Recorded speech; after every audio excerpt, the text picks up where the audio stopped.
The Iron Giant's Fall. A grainy infrared feed from a coastal sensor in the South China Sea captures the moment the 20th century died. You see the silhouette of a $10 billion supercarrier, a floating fortress meant to project absolute power. It is surrounded by a shimmering, pixelated cloud that looks like digital static.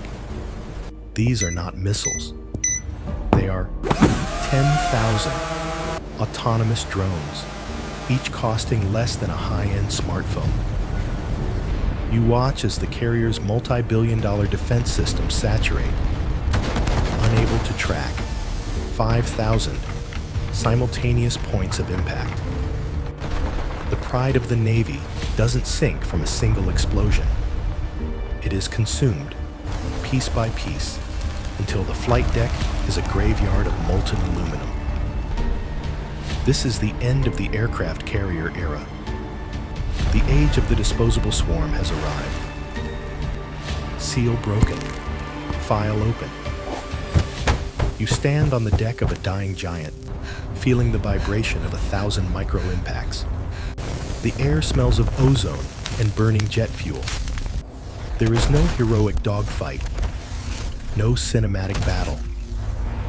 There is only the relentless, mathematical efficiency of the swarm.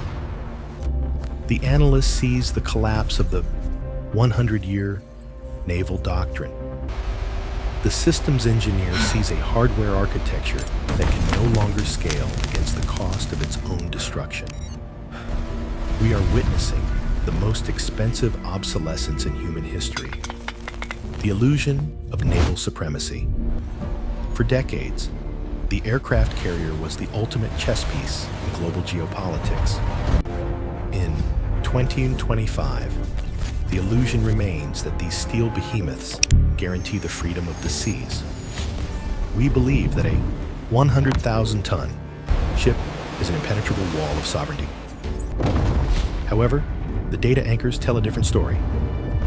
Between 2024 and 2026, the cost to build a single carrier rose to $13.5 billion, while the cost of a lethal anti-ship drone fell below $5,000. This is the Asymmetric Trap. You are watching a system where the shield costs 1,000,000 times more than the sword. A geography The trigger was of conflict. the 2026 Red Sea incident. A non-state actor with no navy managed to disable a modern destroyer using a swarm of 3D printed loitering munitions. It proved that sea control is no longer about size. It is about saturation. The system of carrier strike groups, which relies on a few high-value targets, is fundamentally incompatible with the era of infinite, cheap sensors. We are pouring gold into a bucket with a hole in the bottom. Who becomes the customer when you become the cost? The swarm logic. Biology as a weapon. The shift from naval assets to autonomous swarms is a transition from engineering to ecology. Think of the old Navy as a blue whale, massive, powerful, but solitary and slow to reproduce. The new swarm is a locust cloud. If you kill one locust, the cloud doesn't care. In 2027, the first fully autonomous hive mind software was leaked into the open market. This was the black box moment. It allowed 1,000 drones to coordinate their flight paths without any human operator in the loop. The bottleneck for the old world was the human pilot and the flight deck. The new world has no bottlenecks. A swarm can be launched from a standard shipping container on a nondescript freighter. You see the analogy. The aircraft carrier is a desktop computer in an era of cloud computing. It is a centralized failure point in a decentralized world. The analyst tracks the transition from kinetic energy to information density. When the swarm hits, it doesn't just explode. It disrupts the carrier's radar, jams its communications, and blinds its sensors. The ship isn't just hit, it is lobotomized. The Chokepoint cartels. Geopolitics is no longer about who owns the ocean, but who can close it. Low-cost swarm technology has allowed smaller nations to hold global trade routes hostage. By 2028, the Strait of Hormuz and the Malacca Strait are no longer protected by Western fleets. They are monitored by sleeper swarms, thousands of underwater and aerial drones waiting in a low-power state for years. This is where control quietly changes hands. The ownership of these choke points has shifted from superpowers to regional cartels. These groups use digital blockades. They don't need a million-man army to stop a tanker. They simply activate a swarm that threatens to puncture the hull of any ship that doesn't pay a digital transit fee. In 2029, global shipping insurance premiums spiked by 400% in a single month. The analyst sees the mechanism of power shifting from the carrier's cannons to the cartel's server racks. The world's supply chains are now tethered to the whims of the swarm owners. 2026 to 2036, the inflationary cascade. The decade between 2026 and 2036 marks the Great Disruption. As the aircraft carrier becomes too risky to deploy, the security of global trade collapses. You see the results at your local grocery store. A box of cereal that cost $4 in 2025 now costs $18. This isn't just monetary inflation, it is security inflation.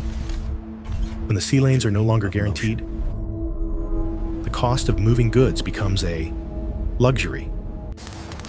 By 2032, the militarized supply chain becomes the standard. Corporations begin building their own private drone navies to escort their cargo. The 2034 logistics war in the Indian Ocean saw private security swarms fighting pirate swarms for weeks. The state has lost its monopoly on violence. You watch as the once unified global market fractures into local trade blocks. The just-in-time economy is replaced by a just-in-case survivalist mentality.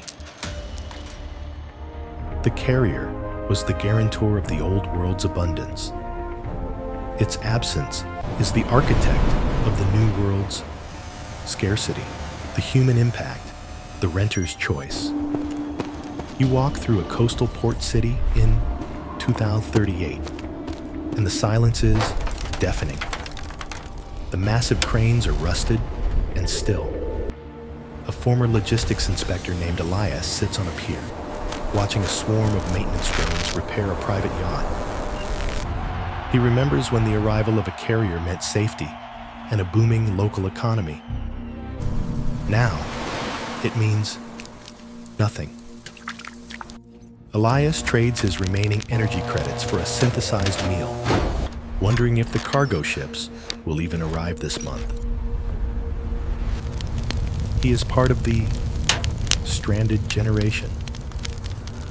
The disruption of a naval trade didn't just cause inflation, it destroyed the career paths of millions in the maritime and logistics sectors. Elias's routine of checking manifests has been replaced by the routine of checking the swarm weather. He waits for a window where the local cartels aren't active, so he can fish for his own food. This is the paradox of the drone age. The technology is hyper-advanced, but the human life it creates is increasingly primitive. The system is faster than ever, but your world has never been smaller. The verdict: the new Sea Lords. The aircraft carrier will likely survive as a museum piece or a floating command center for the elite, but its days as a weapon of war are over. The power has migrated to the edges. The analyst's final verdict is that we have traded the Pax Americana for a Pax Automata, a world where peace is only maintained as long as the code is stable and the batteries are charged. The power map, the lever, ownership of the swarm's coordination algorithms. The bill, a permanent 20% increase in the cost of all physical goods. Point of no return, the 2028 decommissioning of the last unprotected supercarrier. Who survives the transition? Only those who can produce their own resources locally. The era of the global shopping mall is ending. The era of the local fortress is beginning. You close the file. The numbers are real. The timelines are closing. Whatever path we choose, the future has already begun assembling itself, piece by irreversible piece, while most of the world is still looking the other way. This was only one dossier. Many more are waiting.